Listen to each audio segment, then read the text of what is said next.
បញ្ហាដែលយើងមើលដឹកតែម៉ូតូគ្រោះថ្នាក់ណាអីចឹងឥឡូវបានមានខាងក្រោយមួយដាក់ភេងល្មកហើយអានេះអត់មានយកជីដើរលេងដឹកតែភេងហើយយកមកចូលកន្លែងក្រុមហ៊ុនកាយូបោះខ្មែរយើងនេះក្មេងៗហ្នឹងតែកែអូស៊ីអរគុណច្រើនមែនទេណាព្រោះការងារតទៀតបានទៅមុខឲ្យបានលឿនបលាយខ្ញុំហ្នឹងបាទមកកូនណែអូអរគុណសន្តិភាពបាត់ហើយណែញ៉ាំពីស្លោកយើងនៅខាងក្រោយនេះវិញពូហើយអានេះអត់មានយកជីដើរលេងដប់អីណែទេដឹកតែភេងហើយយកមកចូលកន្លែងដឹកភេងព្រោះគ្នាអាថ្ងៃនេះដឹកម៉ូតូ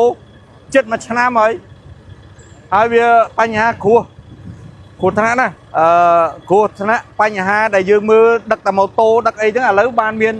ខាងក្រោយមួយដាក់ភេងល្មកត្រឹម5កដុង10កដុងអីអត់ប្របាទេក្រុមហ៊ុនកាយូអូហើយក្រុមហ៊ុនកាយូបោះខ្មែរយើងនេះក្មេងៗហ្នឹងតែកែអូស៊ីឲ្យជូនពោទាំងអស់អាហ្នឹងឲ្យផ្លូវប្រជាពលរដ្ឋយើងហ្នឹងបាទនេះឯងជឿទេណាអរគុណច្រើនមែនទេណានៅបងមួយទៀតជួយសម្រួលការងារតទៀតបានទៅមុខឲ្យបានលឿនក្នុងនាមខ្ញុំជាតំណាងឲ្យក្រុមហ៊ុនកាយយោក៏ដូចជាម្ចាស់ក្រុមហ៊ុនដូចគ្នាក្នុងការនាំយកមកនៅម៉ូតូកង់4ដើម្បីជួយសម្រួលការងាររបស់លោកពូនិងការងារសង្គមយើងព្រោះលោកពូស្វាត់ស្វែងណាស់ក្នុងការសម្រួលបញ្ហាលេខស្ទះលូភ្លៀងមានការខ្វះខាតក្នុងការដឹកជញ្ជូនប្រេងក៏ដូចជាសម្ភារៈដើម្បីផ្សេងដើម្បីប្រើការនៅក្នុងបេសកកម្មរបស់លោកពូក្នុងខណ្ឌរបស់យើងអញ្ចឹងយើងខ្ញុំក៏បានឧបត្ថម្ភជាម៉ូតូមួយបាទជូនដល់លោកពូមានល្មកក៏ទុយក្រោយអាហ្នឹងដឹកភេងបាទហើយក៏សូមជូនពរឲ្យលោកពូមានសុខភាពល្អដើម្បីបន្តការងារសង្គមយើងតទៅមុខទៀត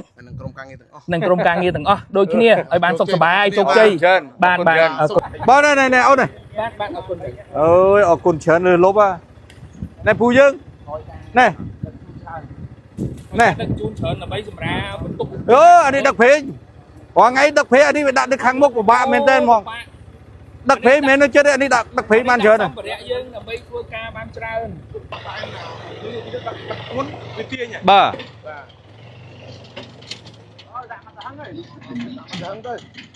អូប៉ុណ្ណេះទៅអើយជួយស្រូវទឹកឲ្យភ្លៀងមកថ្ងៃនេះ